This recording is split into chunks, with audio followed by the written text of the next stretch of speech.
चक्र धार्मिक पुराणों के अनुसार सबसे विनाशक हथियारों में से एक है। श्री कृष्ण के सुदर्शन चक्र से जुड़ी कई कहानियां पुराणों में मिलती हैं। श्री कृष्ण ने पहले सुदर्शन चक्र भगवान विष्णु के पास था। जैसा कि हम सभी जानते हैं कि श्री कृष्ण भगवान विष्णु के 8वें अवतार थे। भगवान विष्णु के पास से यह चक्र श्री कृष्ण के पास पहुंचा था। सुदर्शन चक्र के बारे में भागवत पुराण में वर्णित है कि यह चक्र किसी भी खोई वस्तु को खोज लाने में सक्षम था। वहीं इसे सबसे अधिक विध्वंसक भी माना जाता था, जिसे भगवान श्री कृष्ण द्वारा क्रोधित होने पर दुर्जनों के संहार के लिए उपयोग किया जाता था। लेकिन क्या हुआ जब सुदर्शन चक्र को अपने ऊपर अभिमान हुआ? उन्होंने हनुमान जी को भी रोकने की कोशिश की। क्या परिणाम हुआ, आइए जानते हैं। अस्सलाम वालेकुम दोस्तों। श्री कृष्ण और हनुमान, जिनका नाम हमने बहुत ज़्यादा सुना है, अगर हम मूवीज़ भी हिंदी देखते हैं या हिंदी ड्रामास देखते हैं, कार्टून्स देखते हैं, तो उनमें श्री कृष्ण और हनुमान का जिक्र हमने बहुत ज़्यादा सुना है।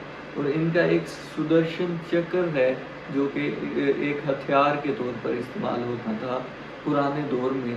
पुराने रस्म व रिवाज के मुताबिक तब जो हथियार ज़्यादातर इस्तेमाल होता था वो सुदर्शन चक्र था। वो गोल सा चक्र होता है और उसे घुमा के मारते हैं और गर्दन उतर जाती है।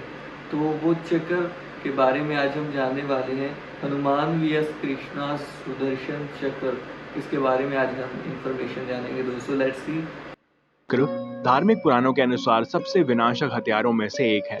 श्री कृष्ण के सुदर्शन चक्र से जुड़ी कई कहानियां पुराणों में मिलती हैं। श्री कृष्ण ने पहले सुदर्शन चक्र भगवान विष्णु के पास था। जैसा कि हम सभी जानते हैं कि श्री कृष्ण भगवान विष्णु के 8वें अवतार थे।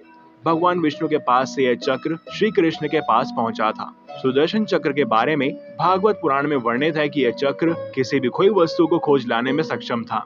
वहीं इसे सबसे अधिक विध्वंसक भी माना जाता था, जिसे भगवान श्री कृष्ण द्वारा क्रोधित होने पर दुर्जनों के संहार के लिए उपयोग किया जाता था। लेकिन क्या हुआ जब सुदर्शन चक्र को अपने ऊपर अभिमान हुआ? उन्होंने हनुमान जी को भी रोकने की कोशिश की।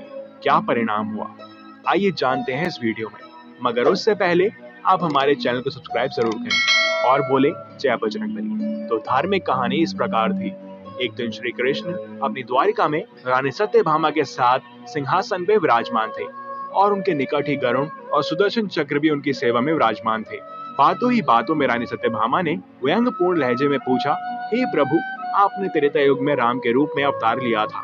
सीता आपकी पत्नी थी, क्या वे मुझसे भी ज्यादा सुंदर थी? भगवान सत्यभामा की बातों का जवाब देते उससे पहले गरुण ने कहा, भगवान, क्या दुनिया में मुझसे भी ज्यादा तेज गति से कोई उड़ सकता है? तभी सुदर्शन से भी रहा नहीं गया और वह भी बोल उठा कि भगवान, मैंने बड़े बड़े युद्धों में आपको विजयश्री दिलवाई है, क्या संसार में मुझसे भी शक्तिशाली कोई है? द्वारकाधीश समझ गए कि तीनों में अभिमान आ गया है, लेकिन प्रभु की लीला तो अद्भुत है। तो श्री कृष्ण मंद मंद मुस्कुराए ये सोचने लगे कि कैसे इन तीनों के अभिमान को नष्ट किया जाए। तब भगवान ने फैसला लिया और गरुण से बोले कि गरुण, हनुमान को बुला लाओ, उनसे कहना कि भगवान राम माता सीता के साथ उनकी प्रतीक्षा कर रहे हैं। गरुण भगवान की आज्ञा लेकर हनुमान को बुलाने के लिए उड़ चले। इधर श्री कृष्ण ने सत्यभामा से कहा कि देवी, आप सीता के रूप में तैयार हो जाएं, और स्वयं श्री कृष्ण ने राम का रूप धारण कर लिया। तब श्री कृष्ण ने सुदर्शन चक्र को आज्ञा देते हुए कहा कि तुम महल के प्रवेश द्वार पर पहरा दो और ध्यान रहे कि मेरी आज्ञा के बिना महल में कोई भी प्रवेश ना करने पाए। सुदर्शन चक्र ने कहा, जो आज्ञा भगवान। और भगवान की आज्ञा पाकर चक्र महल के प्रवेश द्वार पर तैनात हो गया। गरुड़ ने हनुमान के पास पहुंचकर कहा कि हे वानर श्रेष्ठ, भगवान राम माता सीता के साथ द्वारका में आपसे मिलने के लिए पधारे हैं। आपको बुला लाने की आज्ञा है। आप मेरे साथ चलिए, मैं आपको अपनी पीठ पर बैठाकर शीघ्र ही वहां ले जाऊंगा। हनुमान जी ने उनसे कहा कि आप चलो, मैं आता हूँ। गरुड़ ने मन ही मन विचार किया कि हनुमान जी तो वृद्ध हो चले हैं, ये कैसे जल्दी पहुंचेंगे। जिसके बाद हनुमान जी के कहने पर गरुड़ द्वारका के लिए उड़ चले। लेकिन जैसे ही वो महल में दाखिल हुए, गरुड़ के होश उड़ गए। उनके सामने हनुमान विराजमान थे, जो उनसे पहले ही महल में पहुंच गए। यह देखकर गरुड़ का सिर लज्जा से झुक गया। तभी श्री राम के रूप में श्री कृष्ण ने हनुमान से कहा कि पवन पुत्र, तुम बिना आज्ञा के महल में कैसे प्रवेश कर पाए? क्या तुम्हें किसी ने प्रवेश द्वार पर रोका नहीं? हनुमान ने हाथ जोड़ते हुए सिर झुकाकर अपने मुंह से सुदर्शन चक्र को निकालकर प्रभु के सामने रख दिया। उसके बाद हनुमान ने कहा कि प्रभु, आपसे मिलने से क्या मुझे कोई रोक सकता है? इस चक्र ने रोकने का तनिक प्रयास किया था, इसे इसलिए मुंह में रख मैं आपसे मिलने आ गया, मुझे क्षमा करें। भगवान मंद मंद मुस्कुराने लगे। अंत में बजरंग बली ने हाथ जोड़ते हुए श्री राम से प्रश्न किया, हे प्रभु, मैं आपको तो पहचानता हूँ, आप ही श्री कृष्ण के रूप में मेरे राम हैं, लेकिन आज आपने माता सीता के स्थान पर किस दासी को इतना सम्मान दे दिया कि वे आपके साथ सिंहासन पर विराजमान है। और ये सुनते ही रानी सत्यभामा का अहंकार चूर चूर हो गया। रानी सत्यभामा, सुदर्शन चक्र व गरुण तीनों का गर्व चूर चूर हो गया था।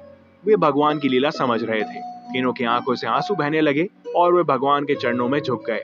भगवान ने अपने भक्तों के अहंकार को अपने भक्त हनुमान द्वारा ही दूर किया। अद्भुत लीला है प्रभु की। इतना ही नहीं, बजरंग बली ने बहुत से लोगों का घमंड तोड़ा है। इसलिए हमें कभी भी अपने ऊपर अभिमान नहीं करना चाहिए, क्योंकि कोई और हमसे ज्यादा बलशाली या बेहतर हो सकता है। सच्चे बजरंग बली के भक्त बस भक्ति और समाज सेवा के साथ साथ धर्म की रक्षा करते हैं, उस पर अभिमान नहीं। तो बोलो जय श्री राम। ये थी आज की वीडियो हनुमान और श्री कृष्ण के बारे में। किस तरह से उनकी जो वाइफ होती हैं वो अपने हुस्न पर नाज करती हैं, गुरूर करती हैं, और इसी तरह जो सुदर्शन चक्र होता है वो कहता है कि मुझसे ज़्यादा कोई तेज़ उड़ नहीं सकता।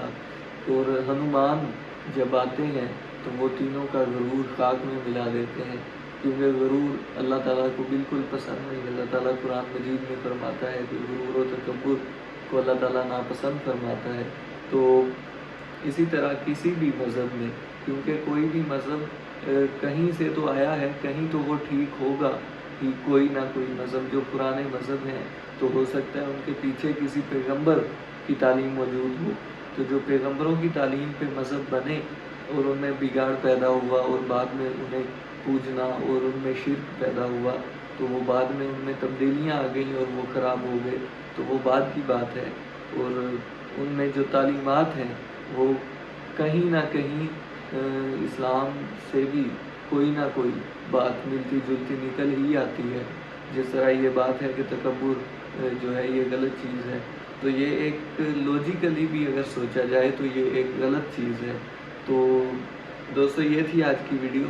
हिंदुओं के भगवान कृष्ण और हनुमान, जो हनुमान कृष्ण के भक्त थे, या जिस तरह आप कह लें कि मुर्शिद और मुरीद का रिश्ता होता है, इस तरह इनका रिश्ता था। तो दोस्तों ये थी आज की वीडियो। उम्मीद है आपको पसंद आई होगी। मिलते हैं नेक्स्ट वीडियो में, तब तक के लिए अल्लाह हाफिज़।